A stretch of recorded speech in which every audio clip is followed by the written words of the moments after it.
कहानी की शुरुआत में हम एक घने जंगल को देखते हैं जहां दो कपल रिक और हेली माउंटेन क्लाइंबिंग कर रहे थे। रिक हेली से पहले ऊपर पहुंचकर हेली से कहता है कि मैंने तुमसे कहा था कि तुम मुझे हरा नहीं सकती। इसके बाद रिक जंगल के चारों ओर नजर घुमाता है जहां उसे दूर दूर तक घने जंगल के अलावा इंसान का नाम व निशान तक दिखाई नहीं देता। रिक हेली से कहता है कि तुम भी जल्दी से ऊपर आओ, यहाँ से जंगल बहुत ही खूबसूरत दिखाई दे रहा है। ये कहकर रिक आगे बढ़ने लगता है। हेली अब यहाँ अकेले ऊपर चढ़ने की कोशिश करती है पर तभी उसका पैर फिसल जाता है और वो नीचे गिरने लगती है, लेकिन जैसे तैसे करके वो खुद को संभाल लेती है और अब वो मदद के लिए रिक को आवाजें लगाती है, लेकिन रिक कोई भी जवाब नहीं देता और अचानक रिक चट्टान के किनारे पर आ गिरता है। हेली जब रिक की तरफ देखती है तभी उसके मुंह पर खून की कुछ बूंदें गिरने लगती हैं, जिसे देखकर हेली परेशान हो जाती है।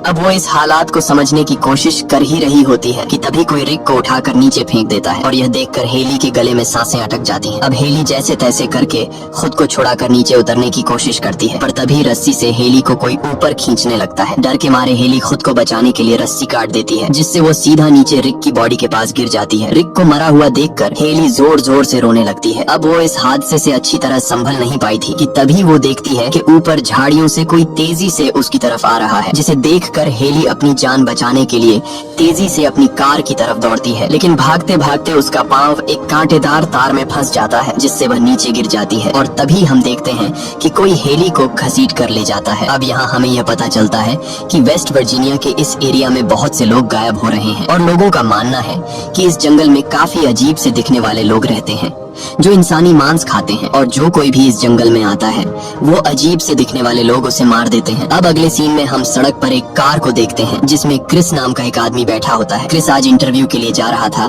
लेकिन कुछ दूर आगे आने के बाद क्रिस हाईवे पर ट्रैफिक के बीच में फंस जाता है। जब वह देखता है कि गाड़ियां बिल्कुल भी आगे बढ़ नहीं रही हैं, तब वो अपनी कार से उतरकर आगे एक ट्रक ड्राइवर के पास जाता है और उससे ट्रैफिक जैम होने की वजह पूछता है, जिस पर वह ट्रक ड्राइवर उसे बताता है कि 3 मील दूर एक केमिकल ट्रक पलट गया है और उसका सारा केमिकल सड़क पर फैल गया है, इसलिए यह जैम खुलने में कुछ घंटे लग सकते हैं। ये सुनकर क्रिस परेशान हो जाता है क्योंकि उसे इंटरव्यू के लिए देर हो रही थी। अब अगर वो यहाँ ट्रैफिक खुलने का इंतजार करता तो उसे यहाँ कई घंटे खड़ा रहना पड़ता, जिस वजह से उसका इंटरव्यू मिस हो जाता। इसलिए क्रिस अपनी कार मोड़कर कोई दूसरा रास्ता ढूंढने लगता है और वो जिस जगह जॉब के लिए जा रहा था वो उस जगह कॉल करके उन्हें अपनी सिचुएशन समझाने की कोशिश करता है कि ट्रैफिक जैम होने की वजह से मैं जल्दी नहीं आ पाऊंगा, लेकिन एक पहाड़ी इलाका होने की वजह से उसके मोबाइल फोन का सिग्नल कट जाता है। कुछ दूर आगे आने के बाद रास्ते में उसे एक गैस स्टेशन का साइन दिखाई देता है, जिसे देखकर क्रिस को लगा कि शायद मुझे यहाँ कोई मदद मिल जाए, इसलिए वह अपनी कार उस तरफ मोड़ लेता है। रास्ते में वह देखता है कि यहाँ पर कई सारी लावारिस कार्स खड़ी हैं। यह देखकर उसे काफी अजीब लगता है,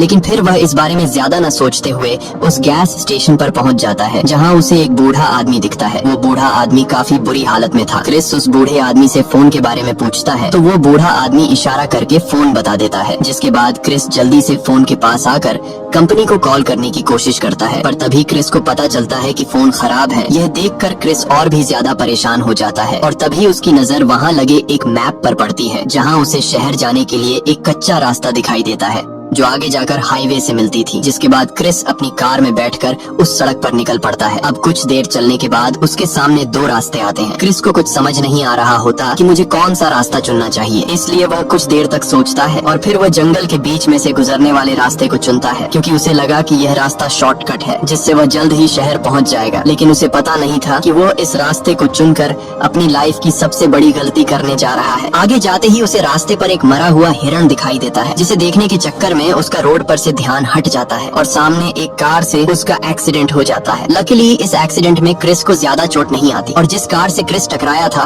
वो कुछ स्टूडेंट्स की थी जो जंगल में घूमने के लिए आए थे। क्रिस सबसे पहले उनसे माफी मांगता है और कहता है कि तुम लोगों का जितना भी नुकसान हुआ है मैं उसके पैसे देने को तैयार हूँ। इसके बाद क्रिस उनसे पूछता है कि तुम लोगों ने अपनी कार रास्ते में क्यों पार्क की थी, जिस पर जेसी नाम की एक लड़की जवाब देती है कि सड़क के बीच किसी ने कंटीली तार बिछा दी थी जिससे उनकी कार का टायर पंक्चर हो गया और टायर को देखकर पता चल रहा था कि यह इत्तेफाक से नहीं हुआ बल्कि किसी ने जानबूझकर सड़क पर कंटीली तार बिछाई थी। अब ये लोग क्रिस की कार में भी बैठकर यहाँ से नहीं निकल सकते थे क्योंकि एक्सीडेंट की वजह से क्रिस की कार भी खराब हो चुकी थी और अब ये लोग यहाँ फंस चुके थे। तब जेसी कहती है कि पीछे एक गैस स्टेशन है जहाँ हमें फोन मिल सकता है, लेकिन क्रिस कहता है कि मैं अभी वहाँ से आया हूँ, वहाँ का फोन खराब हो चुका है, इसलिए हमारा वहाँ जाना फजुल है। जिसके बाद ये लोग आगे जाने का डिसाइड करते हैं और सोचते हैं कि शायद आगे उन्हें हेल्प मिल जाए। आगे जाने से पहले ये लोग एवन और फ्रांसिन को कार के पास छोड़ देते हैं ताकि ये दोनों गाड़ी के अंदर रखे गए सामान का ध्यान रख सकें। आगे बढ़ते हुए उन्हें रास्ते में एक मरा हुआ नेवला जमीन पर पड़ा मिलता है जिसे किसी ने बुरी तरह से कुचल दिया था। ये लोग इस पर ज्यादा ध्यान नहीं देते और आगे बढ़ने लगते हैं। कुछ दूर आगे आने के बाद उन्हें एक जगह पर टायर्स को आग लगी हुई दिखाई देती है, जिसे देखकर क्रिस समझ जाता है कि यह जगह नॉर्मल नहीं है। क्रिस खतरा महसूस करते हुए सभी को आगे बढ़ने के लिए कहता है। दूसरी तरफ एवन और फ्रांसीन, जो गाड़ी का ध्यान रखने के लिए अकेले रह गए थे, ये दोनों इंतजार में थे कि कब इनके साथी मदद लेकर आएंगे। पर तभी एवन को जंगल से किसी चीज की आवाज सुनाई देने लगती है, जिसे सुनकर एवन फ्रांसीन से कहता है कि तुम यही कार में रहो, मैं देखने जा रहा हूँ कि ये आवाज कहाँ से आ रही है। जिसके बाद एवन जंगल की तरफ चला जाता है और फ्रांसीन कार में बैठकर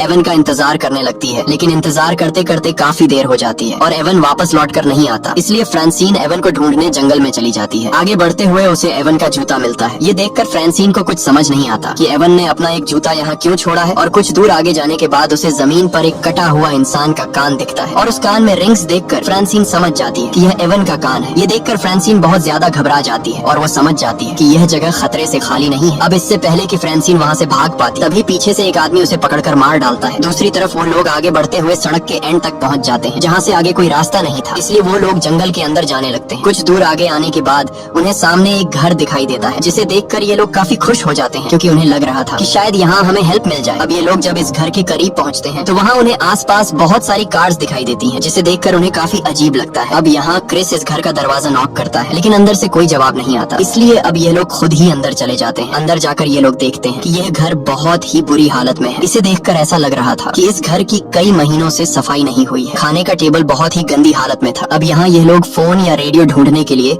घर की जांच पड़ताल करने लगते हैं। तभी उन्हें ढेर सारी कार्स की चाबियां मिलती हैं। क्रिस जब फ्रिज खोलता है तो उसकी आंखें खुली की खुली रह जाती हैं, क्योंकि वहाँ किसी ने इंसान के बॉडी पार्ट्स बॉटल्स में रखे थे। वहीं जैसी जब बाथरूम में जाती है तो वहाँ उसे बाथ टब में इंसान की डेड बॉडी पड़ी मिलती है, जिसे देखकर वो बहुत ज्यादा घबरा जाती है। और तभी एक बाल्टी का ढक्कन हटाने पर उन्हें वो कंटीला तार दिखाई देता है, जिससे उनकी कार पंक्चर हुई थी। ये सब देखकर ये लोग समझ जाते हैं कि इस घर में जो भी रहता है वह बहुत ही ज्यादा खतरनाक है। अब ये लोग जल्दी से वहाँ से निकलने लगते हैं और जैसे ही ये लोग दरवाजे के करीब पहुँचते हैं तभी उन्हें एक गाड़ी की आवाज सुनाई देती है। क्रिस जब खिड़की से छिपकर देखता है तो उसे पता चलता है कि यहाँ एक गाड़ी आ रही है। अब ये लोग जिस दरवाजे से आए थे उस दरवाजे से तो निकल नहीं सकते थे, क्योंकि सामने से वो गाड़ी आ रही थी, इसलिए ये सब पीछे के दरवाजे से निकलने का सोचते हैं, लेकिन पीछे का दरवाजा ब्लॉक किया गया था। अब यह लोग बुरी तरह से फंस चुके थे और उन्हें कुछ समझ नहीं आ रहा था कि यहाँ से कैसे निकला जाए। जब उन्हें बाहर निकलने का कोई भी रास्ता नहीं मिलता तब ये लोग जल्दी से अलमारी और बेड के नीचे छिप जाते हैं। कुछ देर बाद वो मॉन्स्टर्स अंदर आते हैं और फ्रांसीन की बॉडी को बिल्कुल उनके सामने लाकर पटक देते हैं, जिसे देखकर ये लोग बहुत ज्यादा डर जाते हैं। और तभी ये लोग उन मॉन्स्टर्स के चेहरे देख लेते हैं, जिनके चेहरे देखने में बहुत ही ज्यादा डरावने थे। दरअसल ये तीनों आदमखोर थे जो इंसानी मांस खाते थे, और ये तीनों फ्रांसीन की लाश को उठाकर एक टेबल पर पटक देते हैं और तीनों मिलकर उसे काटना शुरू कर देते हैं। ये खौफनाक मंजर देखकर जेसी काफी ज्यादा डर जाती है और जैसे ही वह चिल्लाने वाली होती है तभी क्रिस उसके मुंह पर हाथ रख देता है और जेसी की आवाज को दबा लेता है। इसके बाद वह तीन आदमखोर फ्रांसीन की बॉडी को खाकर सो जाते हैं। अब मौका देखकर क्रिस और जेसी धीरे धीरे घिसटते हुए बेड के नीचे से निकलते हैं और इन दोनों को देखकर कार्ली और नताशा भी अलमारी के पीछे से बाहर आ जाते हैं और यह चारों दबे पांव वहाँ से निकलने लगते हैं। अब तीन लोग तो बाहर निकलने में कामयाब हो जाते हैं, लेकिन आखिर में जैसे ही क्रिस निकलने वाला होता है तभी उसकी हलचल से एक आदमखोर की आंख खुल जाती है और वह क्रिस को देख लेता है। अब क्रिस जब समझ जाता है कि आदमखोर ने मुझे देख लिया है तब वह तेजी से वहाँ से भागने लगता है। ये चारों दौड़ते हुए जंगल की तरफ जाने लगते हैं, लेकिन अब वह आदमखोर भी गाड़ी में बैठकर उनका पीछा करने लगते हैं। यह लोग भागते भागते एक ऐसी जगह पहुँचते हैं जहाँ बहुत सारी लावारिस गाड़ियाँ खड़ी थी। अब यहाँ क्रिस गाड़ी में बैठकर यहाँ से निकलने का सोचता है और जब वह हर एक गाड़ी को स्टार्ट करने की कोशिश करता है तो वहाँ मौजूद सभी गाड़ियाँ खराब थी। अब ये लोग सोच ही रहे होते हैं कि यहाँ से कैसे निकला जाए कि तभी वहाँ आदमखोर अपनी गाड़ी में पहुँच जाते हैं, जिसे देखकर यह लोग गाड़ियों के पीछे छिप जाते हैं। लेकिन उन आदमखोरों को पहले से पता था कि वह लोग गाड़ियों के पीछे छिपे हैं, इसलिए यह तीन आदमखोर उनकी तरफ बढ़ने लगते हैं। अब यहाँ क्रिस के दिमाग में एक आइडिया आता है। वह अपने साथियों से कहता है कि मैं यहाँ से भागकर उनका ध्यान भटकाऊंगा और जब वह लोग मेरे पीछे लग जाएं, तब तुम लोग उनकी गाड़ी चुरा लेना। अब प्लान के मुताबिक क्रिस चिल्लाते हुए उनका ध्यान अपनी तरफ करता है और सीधा जंगल की तरफ भागने लगता है, लेकिन तभी एक आदमखोर सीधा उसके पैर पर शूट कर देता है, जिससे क्रिस नीचे गिर जाता है। अब वह आदमखोर क्रिस को मारने के लिए आगे बढ़ते हैं। तब कार्ली क्रिस की जान बचाने के लिए दूसरी तरफ भागने लगता है, जिससे आदमखोर उसे देख लेते हैं और अब आदमखोर कार्ली के पीछे लग जाते हैं। मौके का फायदा उठाते हुए जेसी और नटाशा जल्दी से क्रिस को उठाकर उन आदमखोरों की गाड़ी के पास ले आते हैं। अब वह तीनों जल्दी से गाड़ी में बैठकर वहाँ से निकलने लगते हैं और जंगल में अपने साथी को ढूंढने लगते हैं। कुछ दूर आगे जाने के बाद उन्हें कार्ली दिखाई देता है, जिसके लिए यह लोग अपनी गाड़ी रोक लेते हैं और कार्ली को चिल्लाकर जल्दी से गाड़ी में बैठने को कहते हैं। कार्ली भी दौड़ते हुए उनकी तरफ आने लगता है, लेकिन तभी पीछे से एक तीर आकर कार्ली के सीने के आर पार चला जाता है। अपने साथी को मरता हुआ देखकर ये लोग बहुत ज्यादा मायूस हो जाते हैं और तभी वह आदमखोर क्रिस पर भी तीर बरसाने लगते हैं। अब अपनी जान बचाने के लिए ये लोग जल्दी से वहाँ से निकल जाते हैं। कुछ दूर आने के बाद ये लोग देखते हैं कि उन आदमखोरों ने रास्ते में एक बड़ा पेड़ रखकर रास्ता ब्लॉक कर दिया है, इसलिए अब ये लोग पैदल ही जंगल में आगे बढ़ने लगते हैं। कई घंटों से पैदल सफर करने के बाद ये लोग थक जाते हैं, जिस वजह से ये लोग एक जगह बैठकर आराम करने लगते हैं। अब रात भी होने वाली थी और उन्हें कुछ समझ नहीं आ रहा था कि रात कहाँ बिताई जाए, क्योंकि अगर वह यहीं जंगल में सोते तो वह आदमखोर उन्हें ढूंढकर मार देते। इसलिए यह लोग फिर से एक सेफ जगह की तलाश में निकल पड़ते हैं और तभी नताशा को लकड़ी का बना हुआ एक टावर दिखाई देता है। टावर को देखकर उन्हें रात बिताने के लिए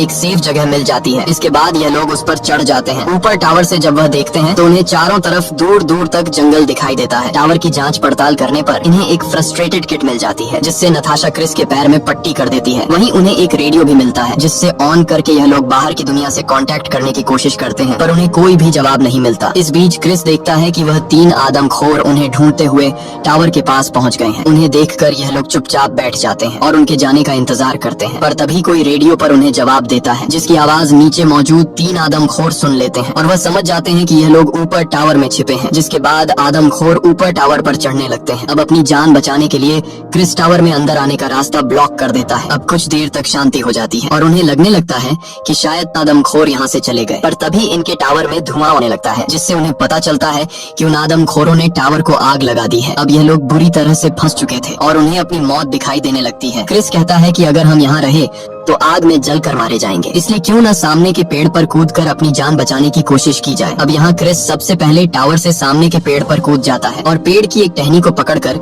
नीचे गिरने से खुद को बचाता है। जिसके बाद वह दो लड़कियां भी टावर से पेड़ पर कूद जाती हैं, लेकिन कूदते समय नीचे तीन आदमखोर उन्हें देख लेते हैं और उनमें से एक उन्हें मारने पेड़ पर चढ़ने लगता है। उधर ये लोग टहनियों के सहारे धीरे धीरे आगे बढ़ते हैं, लेकिन नताशा सबसे पीछे होती है और तभी पीछे से एक आदमखोर आकर नताशा को बड़ी बेरहमी से मार डालता है। अब क्रिस जेसी को लेकर आगे बढ़ता है, लेकिन वह आदमखोर भी उनका पीछा करने लगता है। अब यहाँ क्रिस के दिमाग में एक आइडिया आता है। क्रिस समझदारी से काम लेते हुए एक टहनी को खींचकर पकड़ लेता है और जैसे उस आदमखोर को फंसाकर वहाँ तक ले आती है, जैसे ही वह आदमखोर उनके नजदीक आता है तब क्रिस टहनी छोड़ देता है, जिससे वह आदमखोर नीचे गिर जाता है। अपने साथी को जख्मी हालत में देखकर नीचे मौजूद दो आदमखोर काफी ज्यादा गुस्सा हो जाते हैं। इधर यह दोनों चुपके से पेड़ की टहनियों से गुजरते हुए एक झरने के पास पहुंच जाते हैं और रात वहीं पर बिताते हैं। सुबह होते ही यह दोनों वहां से निकलने लगते हैं और चलते चलते उन्हें एक सड़क दिखाई देती है। सड़क को देखकर ये दोनों बहुत ज्यादा खुश हो जाते हैं, लेकिन उनकी यह खुशी कुछ ही देर की मेहमान थी। तभी पीछे से एक आदमखोर आकर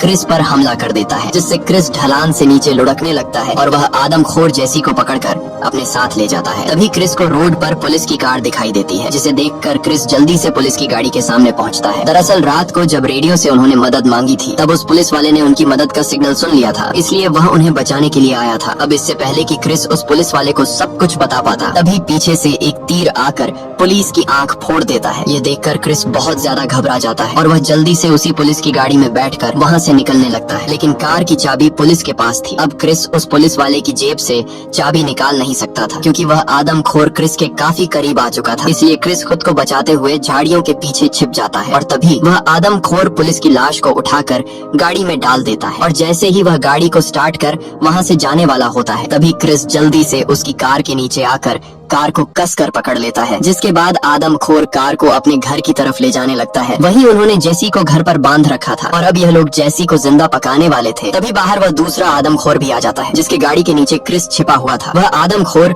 उस मरे हुए पुलिस की बॉडी को उठाकर घर के अंदर ले जाता है और ये लोग उस पुलिस की बॉडी को काटकर उसके टुकड़े बना लेते हैं। इसके बाद एक आदमखोर चाकू उठाकर जेसी को मारने के लिए आता है और तभी क्रिस उनके दरवाजे पर आग लगा देता है और जैसे ही वह आदमखोर दरवाजे की तरफ जाता है, तब क्रिस फुल स्पीड से कार घर के अंदर घुसाकर उस आदमखोर को कुचल देता है। इसके बाद क्रिस दूसरे आदमखोर पर हमला करके उसे भी बुरी तरह घायल कर देता है और जल्दी से जेसी को आजाद करने लगता है। लेकिन तभी पीछे से एक आदमखोर आकर क्रिस को उठाकर पटक देता है और एक कुल्हाड़ी से क्रिस पर जानलेवा हमला करने लगता है। और जैसे ही वह आदमखोर क्रिस को मारने वाला होता है, तभी जेसी हिम्मत जुटाकर एक तीर सीधे उस आदमखोर के सिर के पीछे मारती है, जिससे वह आदमखोर नीचे गिर जाता है। अब ये दोनों जैसे ही घर से बाहर निकलने वाले होते हैं, तभी एक दूसरा आदमखोर क्रिस पर हमला कर देता है। लेकिन अब जेसी भी क्रिस के साथ मिलकर उस आदमखोर से लड़ने लगती है, इसलिए वह आदमखोर उनके सामने कमजोर पड़ जाता है। और तभी जेसी जल्दी से एक कुल्हाड़ी उठाकर उस आदमखोर के सीने पर वार करके उसे नीचे गिरा देती है। और अब जैसे ही यह लोग घर से बाहर निकलने लगते हैं, तभी वही आदमखोर जेसी का पैर पकड़ लेता है, लेकिन जेसी उससे खुद को छुड़ा लेती है और वो दूसरा आदमखोर जिसके सर के पीछे तीर लगा था, वह भी दोबारा उठने लगता है। ये आदमखोर मरने का नाम ही नहीं ले रहे थे। अब क्रिस और जेसी जल्दी से उस घर से बाहर निकल जाते हैं। यहाँ क्रिस के पास बंदूक में सिर्फ एक ही गोली बची होती है, इसलिए क्रिस समझदारी से काम लेते हुए उस पुलिस वाले की कार के पीछे लगी गैस टैंक को शूट कर देता है, जिससे उस पूरे घर में ब्लास्ट हो जाता है और फाइनली